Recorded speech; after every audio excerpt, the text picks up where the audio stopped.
As I said at the top of the show, we're going to talk specifics about the budget compromise that rolled out this week with two key players in education policy that are joining us today. We have Mark Jewell, returning to the show, president of North Carolina Association of Educators, or NCAE.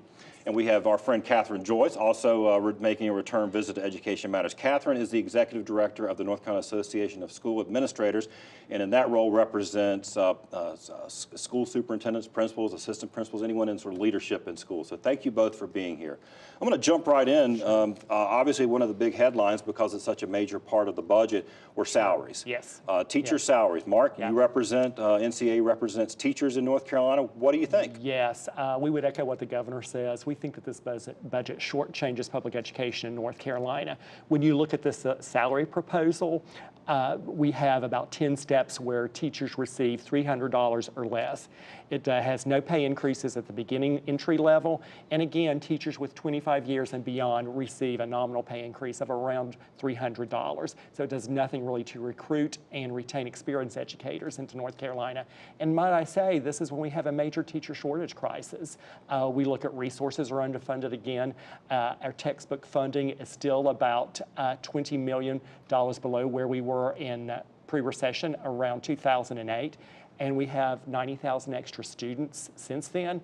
And again, when you look at vouchers, we have an increase of funding by about $45 million that are going to unaccountable private schools, and pretty much what we consider an ATM card for vouchers, where we have money that's going to unaccountable resources. So very, very disappointing. We would support the governors, and we would hope that the General Assembly would do so as well. Okay. Well, Katherine, I'll ask you now. We saw you heard what Mark had to say about the teacher raises. Another piece of this, I know, was a priority for your organization, is to get some increases for our principals, which we pointed out, I think, the last time you were here, that our principals in North Carolina are ranked 50th nationally in terms of pay, average pay. So, were you pleased with what you saw come out this week? I think we're absolutely very appreciative that there's a $35 million investments by the General Assembly in increasing principal and assistant principal compensation.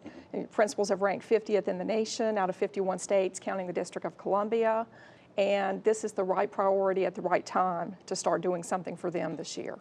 What did you think about some of the components of it? We had Representative Blackwell on last week, and he talked about some of the incentives and longevity and hard to stay. I mean, do you like the mix? Is it something that you'd like to see the legislature continue to sort of evaluate to make sure it's having the right impact?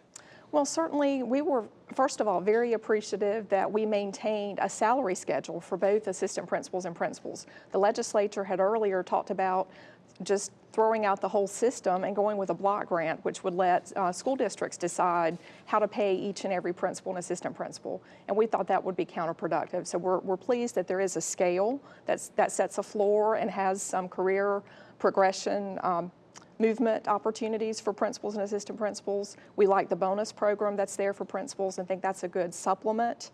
And this is new, so we'll have to see if there are tweaks that are needed and work to refine it moving forward. Gotcha. Well, Mark, you